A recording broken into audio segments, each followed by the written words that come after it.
And as everyone is aware, and I'm just pleased to bring up again, Grayson County effectively announced in concert with the governor in 2014 3 basic sector projects resulting in 300 new qualified jobs, the retention of 85 existing jobs, and $9.55 million in new capital investment. We feel that the numbers will come in the fourth quarter, for the fourth quarter, and be a year-end report from the Virginia Economic Development Partnership that, quite frankly, would put us in pole position for job creation per capita. And as soon as that comes out, we'll share that with the board and with the media. The Blue Ridge Crossroads Small Business Development Center numbers, we focus on large projects, but we also focus on smaller projects, onesies and twosies. And I'm pleased to report that our SBDC, that's funded by Carol Grayson and Galax, created in 2014 70 new jobs, retained 10 new jobs, had $650,000 worth of capital investment. We had 10 new business starts, 58 existing businesses assisted, totaling 136 clients served with over 600 counseling hours. I'd like to commend our SBDC for the hard work that they did. We had partnered with the SBDC, our community development department had partnered, and other local departments and businesses have partnered with the SBDC to make this possible. What does that translate to? Our unemployment rate this time in 2011 was at 10.7%. In 2012 it was 9.7%. In 2013 it was 9.7%. And I stand here today with the last reportable number in from 2014 at 8.6%. So you can see we're taking a nice trend down.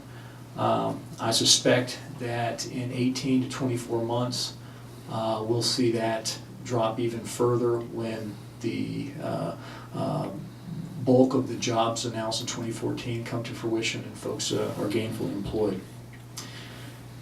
We changed the name from the Grayson County Industrial Development Authority, which has been named that since its inception for many years, to the Grayson County Economic Development Authority, which we feel is much more fitting for the direction and services we're providing our businesses. We transferred ownership of the Grayson County Industrial Park over to the Grayson County Economic Development Authority, and we think that we're going to be able to stimulate and facilitate greater industrial development at a greater speed and efficiency. In concert with People Incorporated, the Grayson County Economic Development Authority developed and made available a new revolving loan, microenterprise loan fund program for small businesses.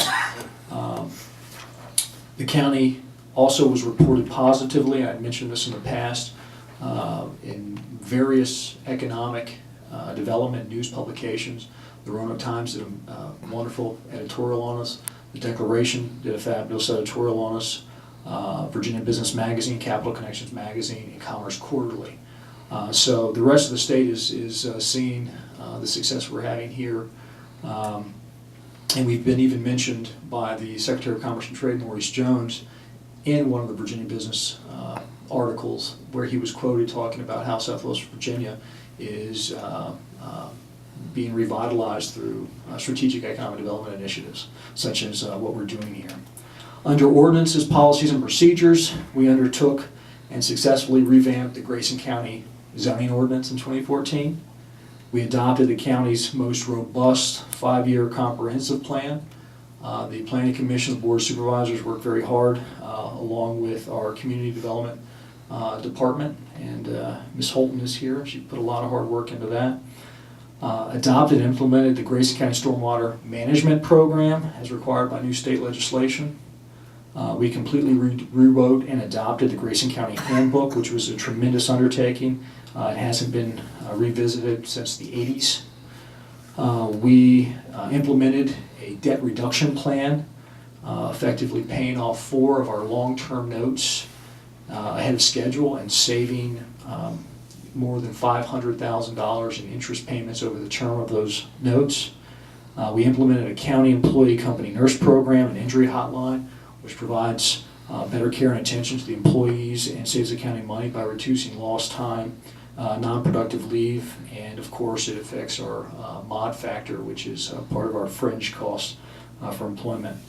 I'll be very quick. I know we've got a public hearing. Switched to self-funded dental insurance and successfully renegotiated our health insurance premiums to lower the premiums for both the county and the employee. As we mentioned earlier, we developed Grayson County's first coyote bounty and coyote hunter contest. Under county departments and projects, local building permits, we've seen a steady increase since 2010, but we've had our best year in that 5-year look-back period. We had 31 commercial permits, which exceeded 28, 26, 16, and 5 going backwards to 2010. We made multiple improvements in the Grayson County Recreation Parks facility. We processed 25 offenders in 2014 through our day report program, saving 3,152 jail days and contributing to a net savings and income to the county of $89,605.43. So beyond just the value-added benefits of that program, it is truly a cost savings to the citizens of Grayson County. We installed a new integrated countywide phone system, creatively utilizing grant funding to accomplish this investment. Converted the county's geographical information system to an internally maintained and developed system in an effort to broaden the number and scope of layers and applications. We purchased and implemented a new accounting software system. We sponsored a Grayson County photo contest, and it's still going on. That was just a plug to get folks more interested. We completed both Phase 1 and Phase 2 of a 3-phase capital improvement plan project regarding courthouse security enhancements. More specifically, we've replaced and upgraded for the first time the key lock systems within the courthouse. We held our first American Red Cross blood drive here at the courthouse. We were the largest United Way local government contributor. Our recycling numbers went from 2012, $31,986 to 2013, $40,766, which was a 27% increase.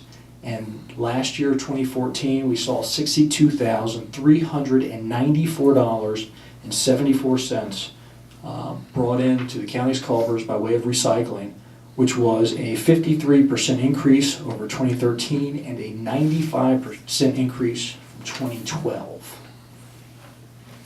Under community development, we received a $200,000 recreational trail program grant for the Grayson County Recreation Trail Project. Completed both Phase 1 and Phase 2 of the lead meter replacement project for the Old Town and Fairview water systems through an array of grants and strategic financing. The county as a whole was successfully awarded $948,185 in community development block grants from the Virginia Department of Housing and Community Development, which equaled 11% of the entire award for the state, some of which will be used for the Knuckles Curve Waterline Extension Project that is slated to be constructed this spring. And lastly, in 2014, we secured 30 state, federal, and private grants totaling more than $2.5 million for economic and community development purposes. So you can see that the county and the staff, the county staff has been very busy implementing the directives and the vision of the Board of Supervisors. And we've had one of our best years of 2014. It was a banner year for us. The county staff appreciates the leadership of the Board of Supervisors, the direction and the vision that you provided us to make all of this possible. Be happy to answer any questions that the board may have.